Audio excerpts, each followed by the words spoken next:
दोस्तों, आज की वीडियो सेशन में हम बहुत इम्पोर्टेंट पॉइंट लेकर आए हैं। आज की वीडियो सेशन में हम पढ़ने वाले हैं लैचिंग के लिए लैडर डायग्राम प्रोग्राम। मतलब लैच के लिए हम एक प्रोग्रामिंग लैंग्वेज लिखेंगे, लैडर डायग्राम प्रोग्रामिंग लैंग्वेज लिखेंगे लैच अवस्था के लिए। अब लैच अवस्था क्या है? लैच का मतलब होता है होल्ड होना। जैसे मान लीजिए मोटर है, एक बार हम पुश बटन उसको प्रेस कर दें तो मोटर कंटिन्यू चलता रहे जब तक हम उसको ऑफ करना ना चाहें।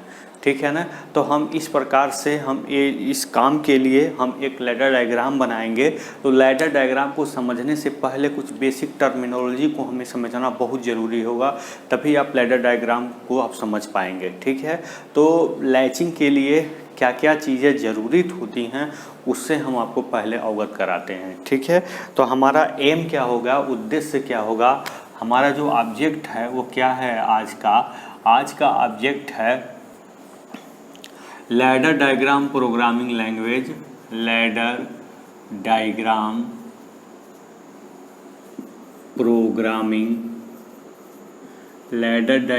Programming language for latch condition of motor. Latch condition of motor. ठीक है, ये हमारा एम है, उद्देश्य है। इसको हम हिंदी में लिख सकते हैं, मोटर की लैच अवस्था के लिए लैडर डायग्राम प्रोग्रामिंग लैंग्वेज लिख सकते हैं। मोटर के लैच अवस्था के लिए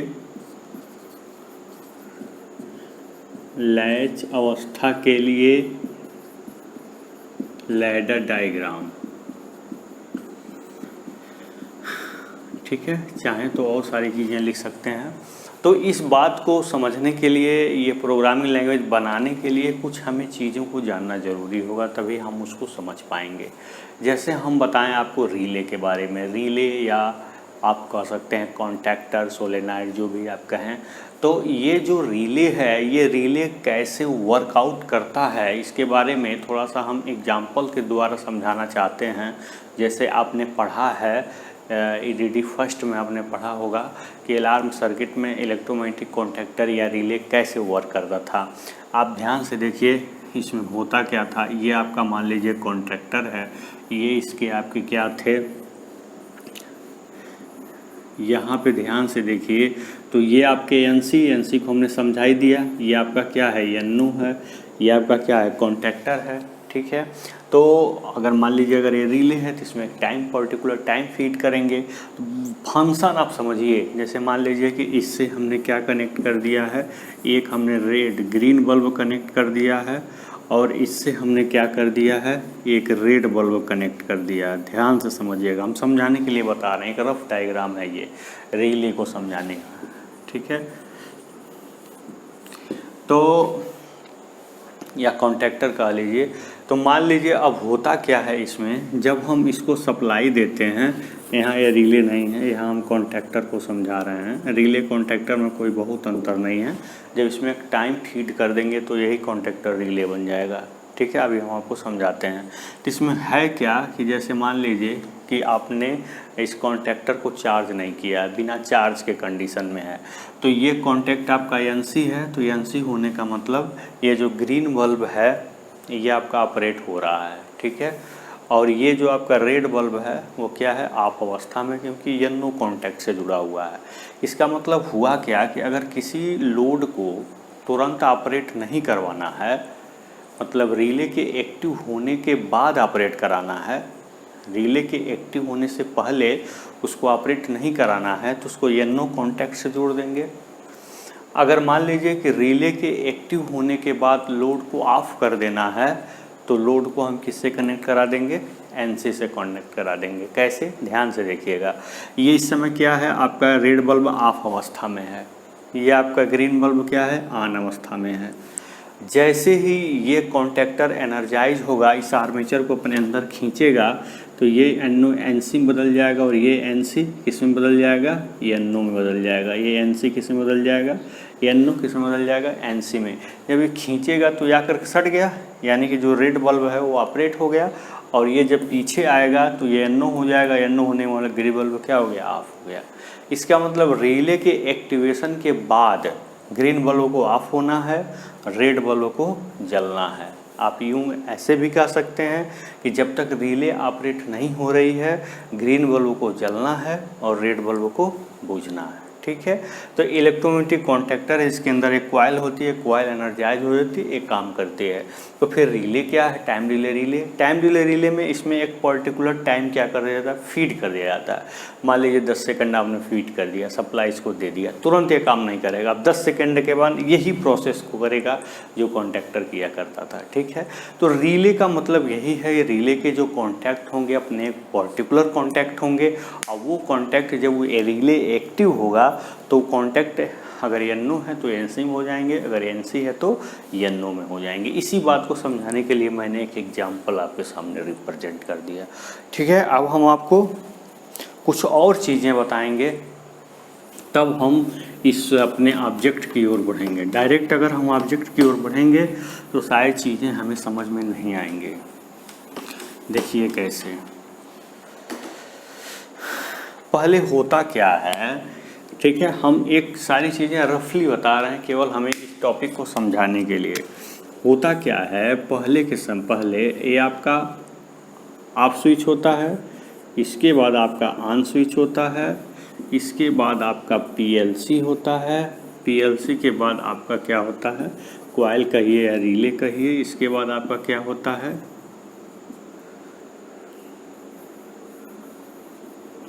रिले कॉन्टैक्ट, इसके बाद आपका क्या होता है, लोड होता है। ये आपका क्या है, रिले कॉन्टैक्ट है, ठीक है। इस बात को हम रफली समझाने की कोशिश कर रहे हैं। ये आपका NO है, ये आपका NC है, ठीक है। ये आपका कॉइल है, ये आपका लोड है, ठीक है। अभी मैं रफली बताने की कोशिश कर रहा हूँ, ध्यान से समझिएगा।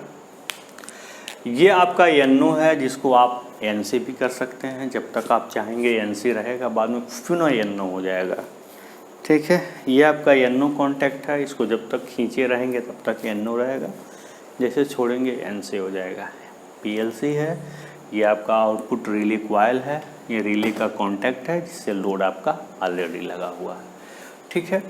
तो हमें ऐसा सर्किट डिजाइन करना है कि जब रिले ऑपरेट हो तब लोड जो है आपका NC कंडीशन में आए, मतलब ऑपरेशन के कंडीशन में आए। तो यहाँ हमने किया क्या बेटा, इसको हमने प्रेस कर दिया, पुश कर दिया, एक पुश बटन है। जब तक हम इसको पुश किए रहेंगे तब तक ये ऑन रहेगा। जैसे आप अलार्म सर्किट देखते होंगे घरों में, जो बाहर डोरबेल लगा होता है, जब तक स्विच को प्रेस किए रहते हैं तब तक स्विच ऑन होता है, घर में घंटी बजती रहती है। स्विच को जैसे हटाते हैं घंटी बुझना बंद हो जाती है, जैसे हाथ हटाएं स्विच दोनों खुल जाता है। सेम वही चीज़, ये इसमें स्प्रिंग होती है, इसको दबाए रहेंगे तो NO NC बदल जाएगा। सप्लाई किसको मिलेगा, सप्लाई मिलेगा सीधे PLC को। PLC अपने रिले कॉइल को एनर्जाइज करेगी, और जैसे ही अपने रिले कॉइल को ये PLC एनर्जाइज करेगी, ये अपने कॉन्टैक्ट को क्या कर देगा, यहाँ से NC में बदल जाएगा। जब कॉन्टैक्ट NC में बदल जाएगा तो लोड क्या हो जाएंगे, ऑपरेट हो जाएंगे, ठीक है।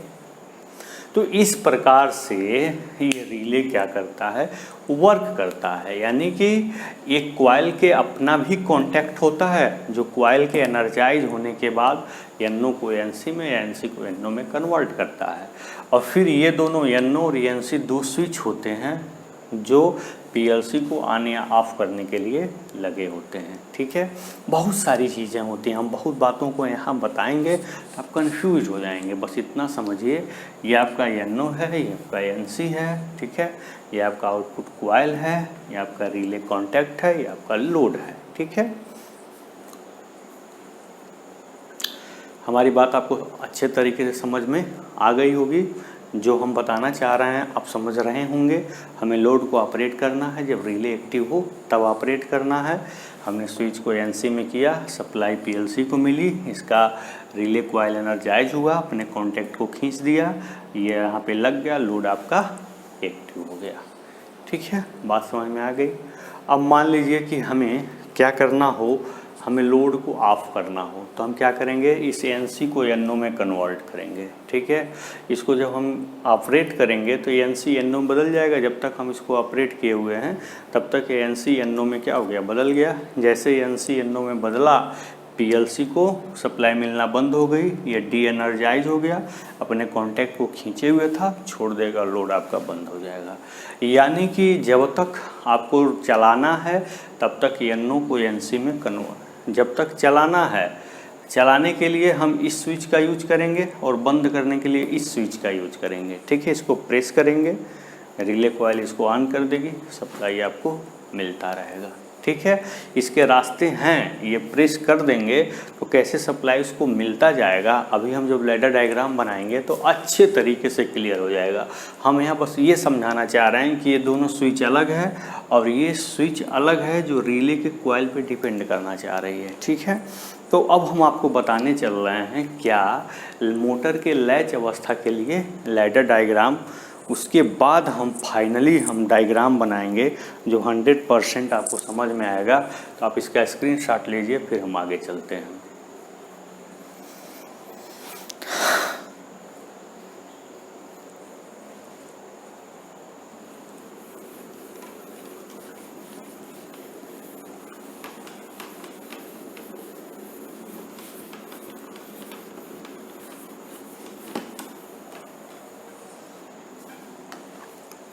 देखिए, ये आपका क्या हो गया, ये रेल हो गया, ये आपका स्विच हो गया, ये आपका एनओ स्विच हो गया, ये आपका रिले का कांटेक्ट हो गया जो हमने लास्ट में बनाया था, ध्यान दे रहे हैं ना, रिले का कांटेक्ट जो लास्ट में बनाया था, ये आपका एनओ है। यहाँ पे ये आपका क्या हो गया, एनसी हो गया। यहाँ पे ये आपका आउटपुट हो गया, ये आपका क्या हो गया, रंग हो गया। इसको हम यहाँ पे लाकर छोड़ देते हैं। तो ये भी अभी रफ ही डायग्राम बना रहे हैं। देखो, लैडर डायग्राम हम फाइनली बनाएंगे, लेकिन अभी हम स्टेप बाय स्टेप चल रहे हैं समझाने के लिए। ठीक है, देखिए कैसे यहाँ पे हमने लोड को नहीं दिखाया, सीधे आउटपुट को हमने दिखाया, जो इसको हम रिले कॉइल कहते हैं, जो एनर्जाइज होने के बाद लोड को ऑपरेट करती है। देखिए कैसे, ये आपके दो रेल हो गए, एक आपका राइट हो गया, एक आपका लेफ्ट हो गया, ये आपका क्या हो गया, रंग हो गया। अब देखिए कैसे ऑपरेट कर रहा है। जब इसको हम प्रेस करते हैं, जब एनओ को एनसी में कन्वर्ट करते हैं, जब ये नीचे ले आते हैं तो होता क्या है, रिले कॉइल एनर्जाइज होती है। जब रिले कॉइल एनर्जाइज होती है तो अपने कॉन्टैक्ट को, ये जो रिले का कॉन्टैक्ट है, इसको किस में बदल देती है, एनसी में बदल देती है। अब तो मान लीजिए जब तक हम प्रेस किए हुए हैं तब तक तो एनसी में बदल गए, छोड़ेंगे भी तो जब तक हम प्रेस करेंगे तब तक ये एनर्जाइज हो जाएगी और अपने कॉन्टैक्ट को एनसी में कन्वर्ट कर देगी। और जब ये एनसी में कन्वर्ट होगा, इधर हम इसको छोड़ देंगे, और जब इसको हम छोड़ देंगे तो यह पुनः अपने जगहों पे चला जाएगा, यानी क्या बन जाएगा, ये पुनः एनओ में बदल जाएगा। ठीक है, लेकिन ये आपका एनसी में बदला रहेगा और सप्लाई लगातार आपको आउटपुट को मिलती रहेगी, मोटर आपका चलता रहेगा। इसी प्रोसेस को बोलते हैं लैच कंडीशन या होल्डिंग कंडीशन। ठीक है, तो अब देखिए, अब फाइनली जो प्रोग्रामिंग लैंग्वेज है उसको कैसे बनाएंगे। यहाँ पे आप रेल बनाएंगे, ठीक है, इसके बाद यहाँ पे आप ओपन कॉन्टैक्ट बनाएंगे, यहाँ पे क्लोज कॉन्टैक्ट बनाएंगे, यहाँ पे आउटपुट बनाएंगे, यहाँ पे आप ओपन कॉन्टैक्ट बनाएंगे। ये आपने वो आउटपुट अगर वाई दिया है तो ये वाई 0, यानी कि पता चले कि ये रिले का कॉन्टैक्ट हो, रिले के ऑपरेट होने के बाद ये ऑपरेट होगा। ठीक है, ये आपका एनओ हो जाएगा, ये आपका एनसी हो जाएगा। ये आपका क्या है, फाइनली लैडर डायग्राम है। ठीक है ना, यही आपका फाइनली लैडर डायग्राम है। कैसे, अब ध्यान से देखिए, जब हम इस स्विच को ऑन करेंगे, ऐसे जैसे हम प्रेस करेंगे, दबाए रहेंगे, तब तक सप्लाई इसको मिलेगी, एनर्जाइज हो जाएगा। एनर्जाइज होने के बाद इसको तो हम छोड़ देंगे, पुनः एनओ में बदल गया। लेकिन ये रिले का चूँकि कॉन्टैक्ट है, जैसे ही एनर्जाइज होगा ये इसको एनसी में बदल देगा। जब एनसी में बदल देगा तो सप्लाई ऐसे होते हुए आउटपुट को मिलती रहेगी और मोटर आपका चलता रहेगा, चलता रहेगा, चलता रहेगा। लेकिन जब हमें बंद करना होगा तब हम क्या करेंगे, सोचने वाली बात है। तो जैसे ही हमें मान लीजिए मोटर को ऑफ करना है, ठीक है, मोटर को ऑफ करना है, तो इसको हम क्या बोल कर देंगे, इसको NO कर देंगे। ये जो NC है इसको हम क्या कर देंगे, NO कर देंगे। जैसे इसको NO करेंगे सप्लाई मिलना कॉइल को बंद हो जाएगी, कॉइल डी एनर्जाइज हो जाएगा। तो जिसको बेटा ये खींचे हुए था पुनः क्या कर देगा, छोड़ देगा, पुनः ये ऊपर कर देगा, ठीक है ना। बाद में इसको क्या कर देगा, आफ्टर इसको ऊपर कर देगा। जैसे ऊपर करेगा मोटर बंद हो जाएगी, ठीक है ना। तो यहाँ लिखेंगे, क्या लिखेंगे, यहाँ पे लिखेंगे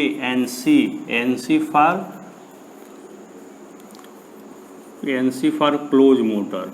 मोटर को बंद करने के लिए NC कॉन्टैक्ट का यूज करेंगे। NO for start motor, motor को स्टार्ट करने के लिए NO स्विच का यूज करेंगे, ठीक है ना।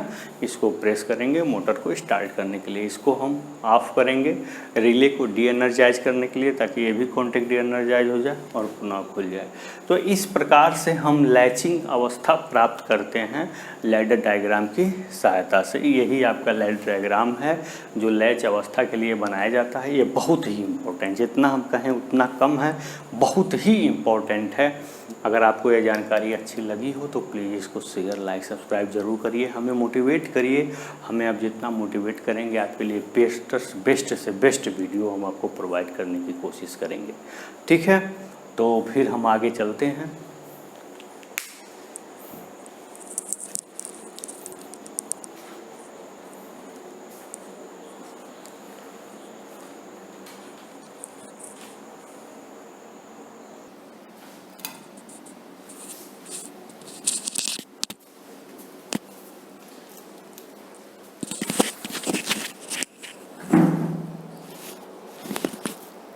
हाँ दोस्तों, अब हम ऐसा लैडर डायग्राम प्रोग्रामिंग लैंग्वेज बनाएंगे जिसमें एक बल्ब मोटर के ऑफ होने की सूचना देगा और एक बल्ब मोटर के ऑन होने की सूचना देगा, ठीक है ना। यहाँ लिखेंगे क्या, लैडर डायग्राम बनाना, लैडर डायग्राम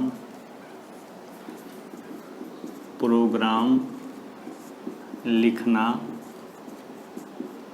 जिसमें एक बल्ब मोटर के ऑफ होने की, जिसमें एक बल्ब मोटर के ऑफ होने की सूचना देता है तथा दूसरा बल्ब उसके ऑन होने की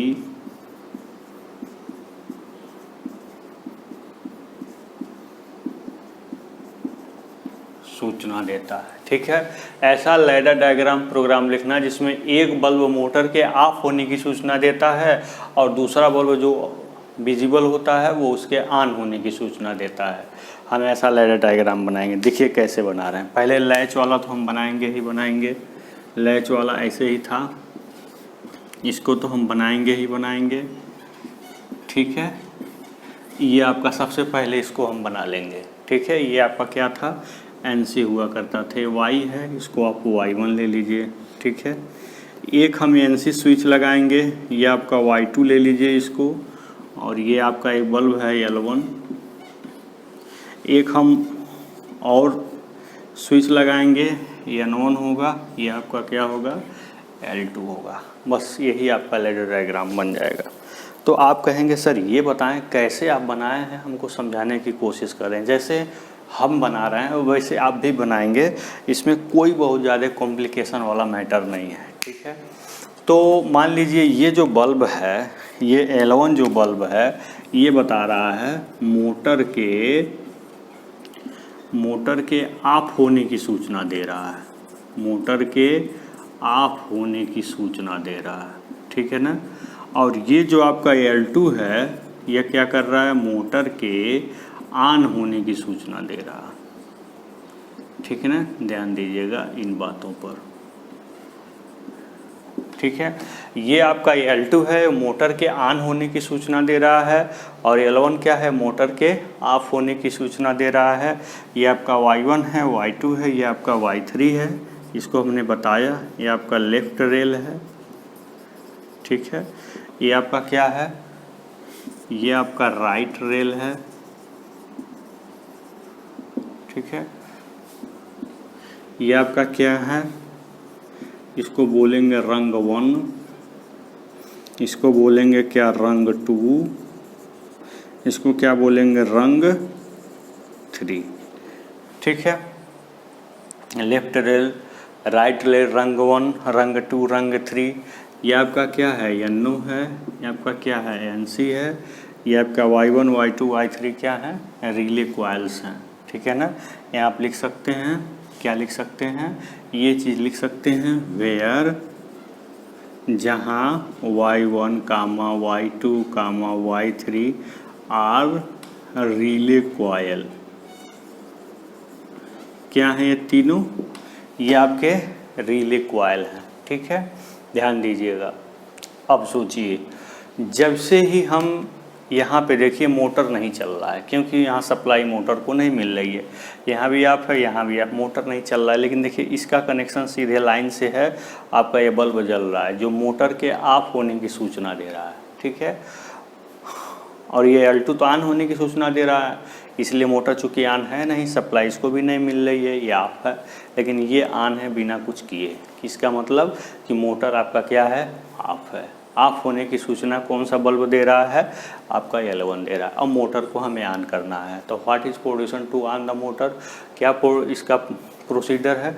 हम इस NO स्विच को क्या करेंगे, first of all we convert NO switch into NC। हम सबसे पहले इस NO स्विच को NC में कन्वर्ट करेंगे। जैसे इसको प्रेस करेंगे ये NC हो जाएगा, और जैसे ही ये NC होगा बेटा, ये सप्लाई ऐसे होते हुए रिले कॉइल को मिलेगी, ये तुरंत क्या हो जाएगा, एनर्जाइज हो जाएगा। और जैसे ये एनर्जाइज होगा, ये अपने कॉन्टैक्ट Y1 को क्या करेगा, इसको ये NC में करेगा। जैसे इसको NC में करेगा, इधर इसको तो छोड़ दिया, होल्ड हो गया, पुनः अपने जगह पे आ गया, लेकिन अब सप्लाई सीधे मोटर को मिलने लगी, मोटर आपका चलने लगा। इसको तो NC में कर दिया, इसको किस में कर दिया, NO में, यानी कि जो बल्ब L1 थी वो बुझ जाएगी, जो ऑफ होने की सूचना दे रही थी तो क्यों चलती रहेगी, बुझ जाएगी, क्योंकि NO में बदल गया, रिले का कॉन्टैक्ट है। ये किस में बदल जाएगा, NC में। जैसे ये NC में बदलेगा, सप्लाई L2 को मिलने लगेगी। ये L2 ही तो बता रहा है हमें कि मोटर आपके किस में है, ऑन अवस्था में है। तो इस प्रकार ये वर्क करेगा। जब हमें मोटर को पूर्व की स्थिति में लानी हो, ऑफ करना रहेगा, तो यहाँ NC स्विच को किस में बदलेंगे, यहाँ पे इस NC स्विच को हम किस में बदलेंगे, NO में बदलेंगे, ठीक है। आपको डिस्क्रिप्शन में एक लिंक मिलेगा, वहाँ से आप नोट्स डाउनलोड कर सकते हैं, वहाँ से आप इन चीज़ों को अच्छे तरीके से बना सकते हैं।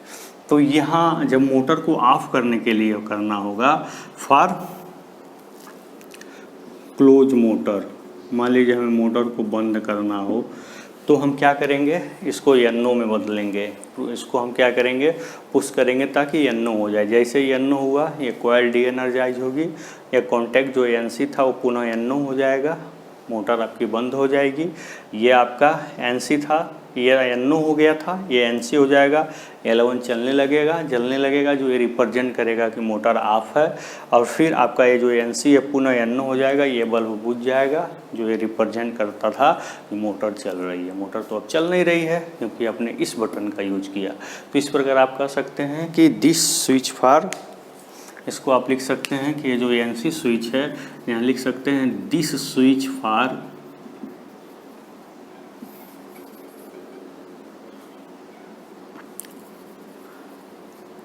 Close the motor. ये जो आपका स्विच हो रहा है वो मोटर को क्लोज के लिए है, ठीक है। This switch is for close the motor, ठीक है। ये स्विच क्या है, दिस स्विच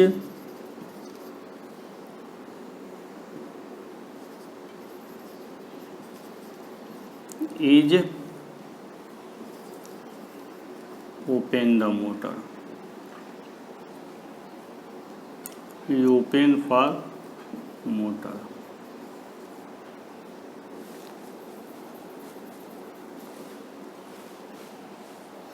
ठीक है, इस मोटर के ऑन के लिए है। This switch is use for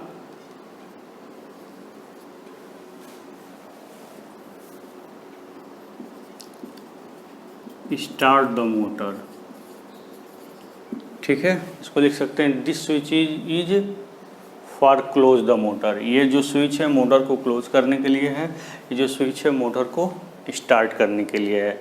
बाकी चीज़ों का हमने वर्किंग आपको अच्छे तरीके से एक्सप्लेन कर दिया है और यहाँ इस हेडिंग को ज़रूर डालिएगा। तो ये हमने आपको बताया क्या, लैडर डायग्राम प्रोग्रामिंग लैंग्वेज। इस तरह का प्रोग्रामिंग किया जाता है और जब पूरा प्रोग्राम बन के तैयार हो जाता है तो इसको हम पीएलसी के अंदर जो रोम होता है उसके अंदर फीड कर देते हैं और सीपीयू इसी इंस्ट्रक्शन को, एक एक इंस्ट्रक्शन को वो क्या करता है, रीड करता है और उसको एग्जीक्यूट करता है। ठीक है, तो इस प्रकार से प्रोग्रामिंग हम लैडर डायग्राम के माध्यम से हम करते हैं और लैडर डायग्राम से रिलेटेड जो भी टर्म हैं उनको हमने एक्सप्लेन किया, समझा दिया अच्छे तरीके से। इनका यूज जब हम लॉजिक गेट्स पढ़ेंगे पीएलसी से रिलेटेड तो बहुत ही ज़बरदस्त होने वाला है, इसलिए यहाँ इनको ज़रूर समझिएगा ताकि आगे की पॉइंट्स आपको समझ में आ जाएं। ठीक है, तो इस यहाँ तक के सेशन में हमने आपको बताया लैडर डायग्राम प्रोग्रामिंग लैंग्वेज। अब हम आगे बताएंगे फंक्शन ब्लॉक। बहुत ज़्यादा इंपॉर्टेंट नहीं है, थोड़ा बहुत इसके बारे में जानकारी दे देंगे।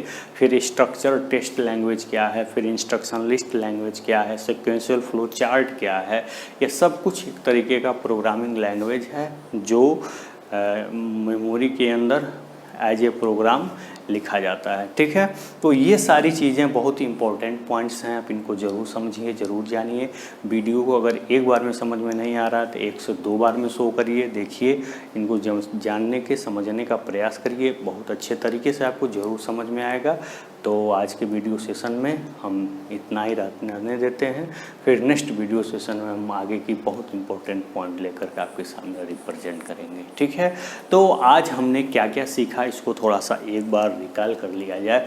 आपको हमने आज क्या क्या बताया, हमने बताया पीएलसी के क्या कार्य होते हैं, पीएलसी का वर्क क्या है मैंने आपको बताया। इसके पहले वाले लेक्चर में मैंने आपको पीएलसी का वर्किंग प्रिंसिपल बताया था, यानी कि पीएलसी वर्क कैसे करता है, वो कैसे इनपुट को रीड करता है, फिर एग्जीक्यूट करता है, फिर आउटपुट को अपडेट करता है, ये उसका वर्किंग रूल है। लेकिन ये जो अभी आज का वीडियो सेशन में हमने बताया कि पीएलसी के काम क्या क्या होते हैं, जैसे टाइमर फंक्शन का काम है, रिले को ऑपरेट करने का काम है, काउंटर का काम है, फिर लॉजिक फंक्शन को परफॉर्म करने का काम है, ये सब पीएलसी के अंदर होता है। सब बहुत इम्पोर्टेंट है, बिना टाइमिंग के कोई काम नहीं हो सकता, बिना काउंटिंग के कोई काम नहीं हो सकता। काउंटिंग भी बहुत ज़रूरी होती है। मान लीजिए कि हम पीएलसी से कुछ ऐसा मैन्युफैक्चर कर रहे हैं जो मटेरियल काउंट में आ रही है, तो उनको काउंट करके लिखना भी बहुत ज़रूरी होता है। तो काउंटिंग का भी फंक्शन करता है, टाइमिंग का भी फंक्शन करता है, ये सारी चीज़ें हमने आपको बताया। फिर हमने आपको बताया कि इसमें कौन कौन सी प्रोग्रामिंग लैंग्वेज यूज की जाती है, जिसमें लैडर डायग्राम प्रोग्रामिंग लैंग्वेज सबसे पहले मैंने आपको बताया था। इसको पूरा डिटेल मैंने स्टडी किया है, जो पॉइंट ऑफ व्यू से, जो आपके सब्जेक्टिव पॉइंट ऑफ व्यू से और ऑब्जेक्टिव पॉइंट ऑफ व्यू से, दोनों तरीके से बहुत इंपॉर्टेंट है। इसके बाद हमने बताया था functional block ladder diagram functional block programming language हमने बताया था। ये इसमें इनपुट और आउटपुट के बीच एक ब्लॉक होता है, यही ब्लॉक एक पर्टिकुलर फंक्शन को परफॉर्म करता है, यानी कि ब्लॉक ही फंक्शन को परफॉर्म करने के लिए यूज किए जाते हैं, इसलिए फंक्शनल ब्लॉक डायग्राम बोलते हैं, प्रोग्रामिंग लैंग्वेज बोलते हैं इसको। ठीक है, इसके बाद मैंने आपको बताया था स्ट्रक्चर चार्ट। ये स्ट्रक्चर जो मैंने हमें बताया था, जो आपका स्ट्रक्चर टेस्ट जो हमने आपको बताया था, यानी कि टेस्ट के फॉर्म में जो हम लैंग्वेज लिखते हैं, इसके फॉर्म में जो प्रोग्राम बनता है, जैसे आपका जावा, C++, कोबोल, ये जो इस सारी लैंग्वेज में जो आपके प्रोग्रामिंग लिखे जाते हैं, सेम इसी प्रकार के लैंग्वेज में पीएलसी के भी जब प्रोग्रामिंग लिखे जाएंगे तो उसको बोलेंगे क्या, स्ट्रक्चर टेस्ट प्रोग्रामिंग लैंग्वेज। ठीक है, इसके बाद मैंने आपको बताया था इंस्ट्रक्शन लिस्ट प्रोग्रामिंग लैंग्वेज क्या होता है। इंस्ट्रक्शन लिस्ट प्रोग्रामिंग लैंग्वेज में एक प्रकार का असेंबली प्रोग्रामिंग लैंग्वेज होता है जिसमें जो भी टर्म यूज किए जाते हैं उसका शॉर्ट फॉर्म यूज किया जाता है। जिससे मैंने आपको बताया, जैसे एंड है तो AND है, कंपैरिजन का CMP है, ऐसे ही काउंटर का CTU है। इस तरह का शॉर्ट फॉर्म का यूज करके हम असेंबली लैंग्वेज जैसे बनाते हैं उसी तरह से इंस्ट्रक्शन लिस्ट लैंग्वेज PLC में यूज किए जाते हैं। लास्ट में मैंने आपको बताया है कि जो आपका सीक्वेंशियल फंक्शन चार्ट, ये बहुत ही इम्पोर्टेंट है। सीक्वेंशियल फ्लो चार्ट के माध्यम से कैसे प्रोग्रामिंग करते हैं इसको हम एग्जाम्पल समझाएंगे। ठीक है, आज के वीडियो सेशन में फिर हमने लैडर डायग्राम का लैच कंडीशन बताया कि मोटर को होल्ड करने के लिए कैसे प्रोग्रामिंग करते हैं। फिर हमने आपको बताया कि मोटर के ऑन और ऑफ होने के लिए क्या क्या सिंबल, क्या क्या मोटर यहाँ पे यूज किया गया है। ठीक है, तो बस आज के लिए इतना ही। फिर हम आगे आपको बहुत इंपॉर्टेंट पॉइंट के साथ आएंगे। अगर हमें जानकारी अच्छी लगी हो, आपको बेनिफिशियल लगी हो, तो आप इसको प्लीज़ शेयर, लाइक, सब्सक्राइब ज़रूर करिए। हमें आपसे यही उम्मीद है, यही आशा है। Best of luck, thank you.